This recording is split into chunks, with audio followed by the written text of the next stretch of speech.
Bien-aimés dans le Seigneur, je suis dans la joie de passer ces moments avec vous autour de la parole de Dieu dans le cadre de votre émission préférée, Prière Révélée. C'est votre bien-aimé Branly Keba qui est en face de vous afin de vous parler et partager ce que Dieu nous a mis au cœur. On ne peut pas seulement nous limiter à lire la parole de Dieu, mais nous devons aussi aller plus loin, à partager la parole de Dieu avec les autres, afin que les autres aussi comprennent ce que Dieu nous veut dans la vie afin de réussir. Amen. Le message que Dieu nous a mis au cœur afin de partager avec vous s'intitule « Change ta position et Dieu changera ta situation ». Change ta position, changera ta situation. Nous prenons le livre d'Ésaïe, chapitre 60, verset 1 jusqu'au verset 5. Nous lisons la parole de Dieu au nom de Jésus-Christ. Lève-toi, sois éclairé, car ta lumière arrive. Et la gloire de l'Éternel s'élève sur toi. Voici les ténèbres couvrent la terre et l'obscurité le peuple. Mais sur toi sur toi l'Éternel s'élève, sur toi sa gloire apparaît. Les nations marchent à ta lumière et les rois à la clarté de tes rayons. Porte tes yeux alentour et regarde. Tous qui s'assemblent, ils viennent vers toi. Tes fils arrivent de loin et tes filles sont portées sur le bras. Tu tressailleras, alors tu te réjouiras et ton cœur bondira et se dilatera quand les richesses de la mer se tourneront vers toi, quand les trésors des nations viendront à toi. Amen. Amen. En fait, lorsque vous lisez bien la Bible ensemble avec nous, vous allez comprendre que ce que nous venons de lire ici, il y a deux parties dans tout ce que nous venons de lire ici. La première partie, ce sont le préalable, et la deuxième partie, ce sont le promesse ou le résultat. Le préalable, la première partie, le promesse ou le résultat, la deuxième partie. Amen. Le résultat ou le promesse. Vous allez voir ici, la Bible nous parle de bonnes choses. Tes enfants viennent vers toi. En fait, d'une autre manière, lorsqu'on parle de tes enfants viennent vers toi, c'est une autre manière de dire les bénédictions viennent vers toi. Tu te réjouiras lorsque tu verras tout ce que tu cherchais venir vers toi. Tu te réjouiras, tu tressailleras de joie. Lorsque nous lisons ces promesses, nous lisons le résultat, vous allez voir, mes bien-aimés, ce sont des paroles sucrées qui intéressera tout le monde. Et tout le monde dira que dans la vie chrétienne, il n'y a que des bonnes choses. Des choses qui tressaillent le cœur des personnes. Les choses qui font que la personne qui est en Christ, qui est en Jésus-Christ, puisse toujours avoir de la joie, le bonheur, le bonheur, le bonheur et le bonheur. Mais bien aimés dans la Bible, dans le Seigneur, vous comprendrez, vous serez aussi d'accord avec moi que, étant chrétiens, que nous chrétiens, nous nous focalisons beaucoup plus à des résultats. Nous nous focalisons beaucoup plus aux promesses. Oui, les promesses existent dans la Bible. C'est vrai, Dieu promet et Dieu réalise. C'est vrai, Dieu promet et Dieu réalise. Mais nous devons d'abord nous poser la question, qu'est-ce que moi je dois faire pour avoir le promesse en question? Parce que si vous lisez la Bible du début à la fin, vous allez voir Dieu promet. Mais avant de voir les promesses de Dieu, il commence toujours d'abord par nous dire, tu feras ceci et tu verras ça. Tu feras ceci et tu auras ceci. Tu feras ceci et tu auras cela. C'est ce qui se passe. Ne te focalise pas seulement aux promesses de Dieu. Parce que si nous nous focalisons seulement aux promesses de Dieu, Dieu m'a dit que je serai béni. Dieu m'a dit que je serai grand. Dieu m'a dit que je serai ceci, que je serai celui-là. C'est vrai, Dieu t'a dit. Mais avant d'être béni, tu dois d'abord faire le préalable. Les gens de ce monde ont compris cela. Une personne a dit, on ne fait pas d'omelette sans casser les œufs. Avant d'avoir le résultat, il faut tout d'abord commencer par un travail qui t'amènera vers le résultat en question. La Bible est claire. La Bible dit ceci. Même la nature ne vous enseigne-t-elle pas? La nature nous enseigne quelque chose, mes frères et sœurs. Pour avoir le miel, il faut d'abord passer par le combat avec les abeilles. Tu ne peux pas avoir le miel sans combattre, sans affronter les abeilles. C'est ça, il y a toujours des conditions qui viennent avant le résultat. Chers frères et sœurs, le résultat sont là. Dieu nous bénira. Dieu nous fera du bien. Dieu nous appelle d'aller de gloire en gloire. Mais les gloires en question que tu dois vivre, tu dois d'abord commencer quelque part. Le quelque part là en question, c'est ça le préalable que je viens de vous parler.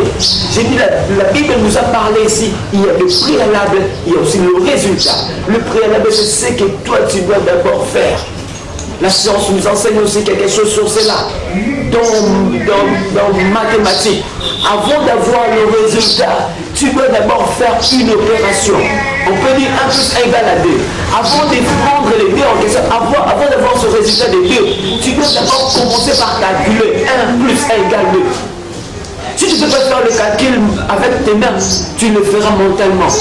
Tout d'abord, on doit commencer par un travail. C'est ça ce que Dieu veut de nous. Ne faisons pas Dieu un menteur. Ne faisons pas Dieu un menteur. Dieu dit et il accomplit. Mais pour accomplir cela, tu dois tout d'abord commencer par faire un travail avant d'avoir le résultat. Revenons dans la Bible, dans la vie chrétienne, dans la vie des gens qui ont fait des grandes choses. Vous allez voir, Dieu a dit à Abraham, toi je te ferai le père de multitudes. Mais si vous allez bien dans la Bible, toujours dans Genèse chapitre 17, verset 1, Dieu a dit, avant d'avoir cela, tu dois tout d'abord commencer par être soit honnête devant moi, soit ferme et soit intègre. C'est ça le préalable. Tu veux être le père d'une multitude. Je te dis, tu seras le père d'une multitude, mais tu dois toujours commencer par être ferme et intègre devant moi. Marche devant ma face et sois intègre. C'est ce que Dieu dit à Abraham avant d'avoir ce résultat en question. Le résultat sont réels. J'espère que nous aimons toujours dire que moi je serai la tête et non la queue. Oui, c'est ça. Mais lisez bien dans la Bible toujours. Là où est écrit, moi je serai la tête et non la queue, dans Deutéronome 28. La Bible dit, si tu fais ça, c'est alors que tu seras la tête et non la queue. Le préalable sont réellement importants avant d'avoir le résultat, chers frères et sœurs. Chers frères et sœurs, cherchons à savoir que ce que moi je dois faire pour avoir le résultat. Ne faisons pas Dieu un menteur. Dieu promet. Dieu ne veut pas que nous soyons des chrétiens qui sont comblés de bénédictions. Que nous soyons des chrétiens qui sont comblés de promesses. Mais Dieu veut que les promesses en question soient palpables. Que les gens voient que Dieu a promis, Dieu a réalisé. Parce que si les promesses de Dieu ne sont pas réalisées, chers frères et sœurs, Dieu serait trouvé un menteur. Leur mot là chantez bien, parce que c'est aussi écrit dans la Bible. La renommée de Dieu s'est accrue par l'accomplissement de ses promesses. La renommée de Dieu. Dieu veut voir que sa renommée s'accroît, que ça croît, que les gens comprennent que Dieu bénit, que les gens viennent à Dieu par rapport au résultat, par rapport à l'impact de sa parole. Mais beaucoup de chrétiens aiment beaucoup les promesses. Beaucoup de chrétiens aiment beaucoup les promesses, tandis qu'ils oublient, avant d'avoir les promesses, on doit toujours commencer quelque part. Quelque part. Amen. Et ici, dans ces versets, lorsqu'on nous a parlé de préalable, peut-être que je vous ai dit le préalable ici, c'est dans le verset 1. La Bible dit, lève-toi et sois éclairé. Lève-toi. Chers frères et sœurs, toi qui es endormi, mets-toi debout. Parce que celui qui dort ne peut pas faire des choses. Celui qui dort ne peut pas avancer. Celui qui dort ne peut pas opérer quelque chose. Ici, la Bible dit, avant que, la Bible dit ici, la gloire de l'Éternel s'élève sur toi. Mais avant de vivre réellement cette gloire de l'Éternel, tu dois commencer par t'élever. Et la Bible est précise ici. La Bible n'a pas dit levez-vous. La Bible est claire. Lève-toi. En fait, pour que Dieu change une famille, pour que Dieu change la situation d'une nation, pour que Dieu change la situation d'un pays, il commence toujours par une personne. Il ne commence pas par beaucoup de personnes. Il rencontre une personne et cette personne qui va influencer le changement. Vous allez voir partout dans la Bible, c'est toujours pareil. Dieu, pour sauver Israël, il est passé par Moïse. Dieu, pour sauver aussi Israël de la main des Madianites, il est passé par Gédéon. Il a dit à Gédéon, va, tu battras Madian comme un seul homme. Mais il est passé par Gédéon.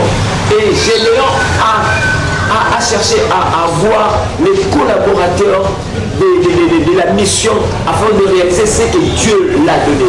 Raison pour laquelle aujourd'hui, toi qui es en train de me suivre,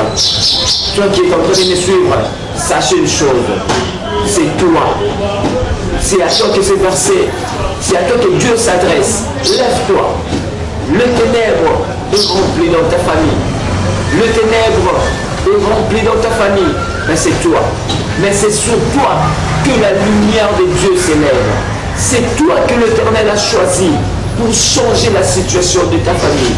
Chers frères et sœurs, j'aimerais bien te dire une chose. Comme j'avais dit au début, nous avons tous un seul dénominateur commun, le temps. Ne renvoie pas à demain ce qu'il faut faire aujourd'hui. Regarde la situation de ta famille. La question, c'est à toi de prendre la décision de t'élever. Le monde peut te mettre à tapis, mais c'est à toi de te dire non, moi je peux me rester seulement endormi comme ça, ou je dois m'élever. Celui qui s'endort, il est couvert. Celui qui s'endort est couvert. En fait, le drap qu'il a utilisé pour se couvrir l'empêchera à s'élever, à se mettre debout, à avancer et à agir. Aujourd'hui, je te dis une chose, Seigneur, mes bien-aimés. Quelle est la chose qui t'empêche à t'élever et à changer la situation qui est autour de toi? Bartimée l'a compris. Quand il a entendu qu'on a parlé que Jésus est en train de passer, il a dit non, je ne dois pas avoir ces manteaux parce que ces manteaux m'empêchera d'avancer vite, d'aller plus vite. C'est le moment d'aller plus vite, chers frères et sœurs. Mais il y a des choses qui nous empêchent d'aller plus vite. La Bible dit lève-toi. Ne sois pas comme Abraham. Abraham, Dieu lui a dit, Abraham sort, quitte la maison de ton père. Mais Abraham, il a compris sort, il a compris sortir. À cause de cela, sa bénédiction a été éloignée. Vous allez voir dans la Bible, tant que l'autre était toujours à côté d'Abraham, Isaac ne pouvait pas venir. Quand il a réalisé ce que Dieu l'a dit, il s'est séparé d'Abraham de l'autre, c'est alors qu'Isaac est venu. Chers frères et sœurs, beaucoup de choses nous arrivent en retard parce que nous n'accomplissons pas textuellement ce que Dieu a dit. Qu'est-ce que Dieu te dit aujourd'hui? Lève-toi, chers frères et sœurs. Lève-toi, chers frères et sœurs. Parce que tu dois te rassurer. Celui qui t'a dit lève-toi, il est aussi avec toi. Il a dit à Gédéon, tu battras Madian comme un seul homme. Mais je serai avec toi. J'aime aussi bien de la Bible. J'aime aussi bien de la vie chrétienne. Dieu ne nous qualifie pas comme les hommes nous qualifient. Il y a une différence entre la qualification des hommes et la qualification de Dieu. Les hommes nous qualifient après avoir fait une œuvre. Les hommes te qualifieront en général après avoir accompli quelque chose. Mais Dieu nous qualifie avant de commencer l'œuvre. Il a appelé Gédéon vers héros avant même que Gédéon affronte les Madianites. Aujourd'hui, moi je te dis, va aider ta famille. Parce que tu dois te lever dans la prière. Tu dois te lever et dire assez. Parce que Dieu nous-mêmes s'est fatigué de nous voir toujours, nous limiter toujours dans une situation. Il a dit, vous avez assez demeuré sur cette montagne. Vous avez assez demeuré sur cette situation, chers frères et sœurs. Vous avez assez demeuré sur la situation de la pauvreté. Vous avez assez demeuré sur la situation du chômage. Vous avez assez demeuré dans la situation du célibat. Chers frères et sœurs, lève-toi. Lève-toi. Il faut accomplir ce que Dieu t'a dit. Dieu te demande de t'élever. Lève-toi parce que la lumière est là. Tu verras des bénédictions. Tu te seras des joies. Mais tu dois tout d'abord commencer par te lever. Lève-toi par la prière, chers frères et sœurs. Lève-toi par la prière. Ne sois pas comme Abraham qui a repoussé sa bénédiction parce qu'il voulait avoir toujours, il veut toujours être avec son neveu, Lot. Ne sois pas comme Abraham. Ne sois pas non plus comme Moïse. Dieu lui dit, frappe la pierre. Il a frappé pour la deuxième fois, Dieu lui dit, parle à la pierre. Lui, il a frappé la pierre. À cause de cela, il était celui qui devait faire entrer les Israélites sur la terre promise. Malheureusement, à cause d'une erreur, c'était une autre personne qui devait prendre sa place pour accomplir cette mission. Chers frères et sœurs, je vous prie dans le nom de Jésus, lève-toi, tu es vaillant. Ne regarde pas la qualification des hommes. Ne regarde pas ce que les hommes peuvent te qualifier. On te qualifie inutile. Moi je te dis tu es utile. On te qualifie incapable. Moi je te dis tu es capable. C'est ça ce que Dieu veut. Parce que c'est par toi. Raison pour laquelle Dieu t'a choisi afin de lire ces messages, de regarder, de suivre les messages que je viens de vous annoncer. Il y a des bonnes choses. Mais il ne faut pas croiser les bras. Parce que le temps nous est imparti. C'était le message que Dieu nous a mis au cœur pour partager avec vous. Et je pense que vous allez le mettre, si vous voulez, vous allez le mettre en application. La Bible dit, si vous mettez en application ce que Dieu, vous êtes heureux pourvu que vous le pratiquiez. Vous êtes heureux, c'est lui qui est heureux, c'est celui qui voit le résultat. C'est lui qui voit le résultat. Pratique la parole de Dieu et vous irez de gloire en gloire. C'était votre bien-aimé Branly Keba. Si vous voulez nous contacter, notre numéro c'est le 089 89 33 012. Je répète, 089 89 33 012. Ne manquez pas de partager ce message parce que ce message bénira beaucoup et encore beaucoup dans le nom de Jésus. Et je vous prie aussi de ne pas oublier de vous abonner. Abonnez sur cette chaîne parce que cette chaîne est une bénédiction pour plusieurs. Et toi, tu es déjà la première personne à être bénie par ce message. Au nom de Jésus, nous vous disons ciao.